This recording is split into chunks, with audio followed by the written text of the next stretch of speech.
Love of my life, you are my friend. Love of my life, I can't live. So I'm just waiting for my class to start. And I decided, oh, let me do some filming. Like, I'm at school, I'm in my little teacher coat. This is what I wear when I'm here teaching in Ethiopia.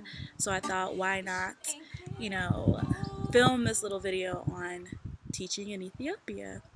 Is learning English easy or hard? Easy. It is easy? Is it easy in Ethiopia? No. Yes. How is it having a native English speaker for a teacher?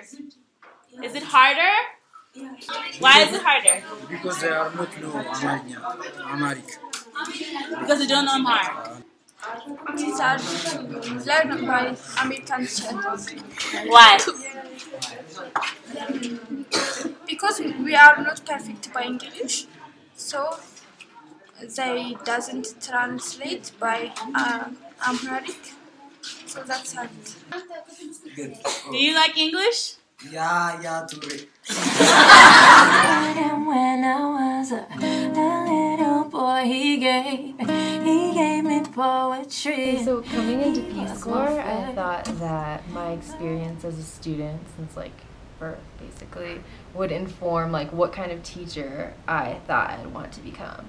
So, like you have your ideas, but then you step into a classroom and everything's different.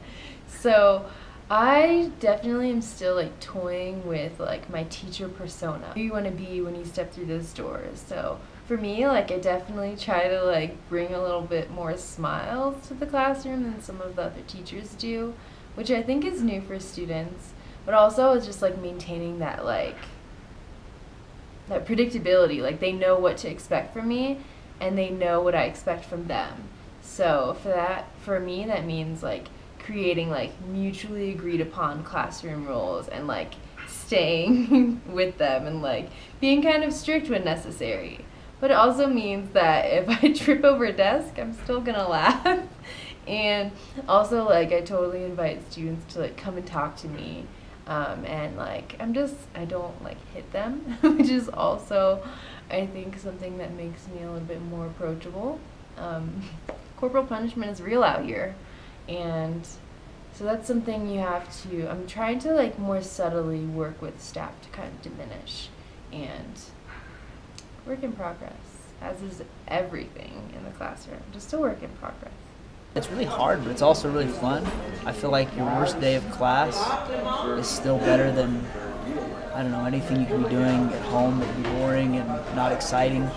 The students are really challenging, but you really learn to love them really fast. They're really cool and they challenge you. It's also difficult if you don't have a lot of teaching experience like me, but it's really fun to learn. And you never feel bored, that's for sure. It's an awesome job. It's the funnest job I've ever had. So teaching in Ethiopia, I didn't really have much experience before, so I was excited for them to train me and mold me into what they wanted, but it's still difficult. It's impossible to train for these kind of circumstances. Classrooms are huge, the kids are teenagers, they're the same in any country, so they're wild and crazy, so it's kind of like herding cats, but it's fun, it's always different, it's an adventure. Grading is not fun, but we have a lot of time on our hands, so it's an adventure for sure. Definitely has its challenges. I would say the biggest thing is class size, and they definitely use actual corporal punishment, which is really difficult to watch, and it can be really hard to then reel kids in because they're so used to that anything I do in class is very tame and they don't always then listen to me, but I don't want to resort to that. So trying to figure out how to discipline my students in a way that they will react to and listen. My biggest classroom's 39, so that's 39. That's 59. Well, 59. we're not. There's not a competition. It's not as. I'm blessed with my higher class size, so I have no complaints. Everything's going smoothly. My boy Leroy, on the other hand, he's struggling. No. I am not struggling. He can't I'm do not it. struggling. You want to know? I'm struggling emotionally because I put so much effort and passion into my students, into my teaching my students. Sell it. This is not a joke. I told this man this. I love my students. They're my children. So if I feel like I failed, I know that I have failed them. That's true. So teaching in Ethiopia, aside from the teaching part, you're talking about adapting to the culture, community, amenities that you don't have. That plays a part in it. Yeah, like my water heater only works maybe 4 out of the 5 days. But my bucket baths that I have, because he has a water heater, my bucket baths, maybe sufficient every once a week or whatnot. Is that what you smell now? It really is different. So there are pros and cons. There are advantages and disadvantages. There are good days and bad days. But you manage it all. But I love it. I've been having a ball. I've been having a great time. It's really, really hard sometimes. Large classes aren't as difficult as the fact that the level of students is really different within one class. If they were separated between like high-level students, middle students, students who speak no English, each of those I can teach, but teaching all 3 of them at once is what's really difficult sometimes. But I love my kids. Some of them speak amazing English. I don't even understand how it happens, but it's incredible. They're so smart. What I've seen in the small town that I work in, when you have students that are walking from 2.5 hours away to get to school, and when you have students, not all of them, but when you have some students that are willing to practice their hearts out every day, and to participate and to try to learn English, even in a place where what the rewards of that education might be are beyond any sort of context they have, beyond even what they could fathom, because they've never even been outside of the village. Now that, to me, is impressive and breathtaking. I think my biggest challenge is those students that just don't understand anything. It's tough because as a teacher you really want everyone to get it. It's not realistic anywhere in the world. There's going to be students that drop off, but there's a lot here.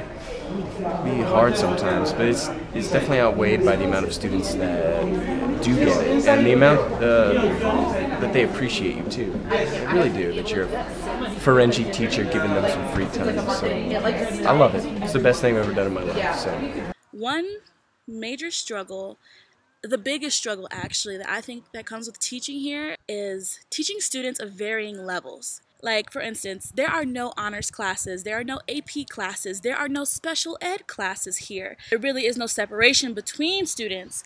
And what do you do when you're in a class and have students that understand every single word you're saying, but then in that exact same class, you have students who can barely write their ABCs. And it's incredibly hard trying to find a balance, trying to fill that gap.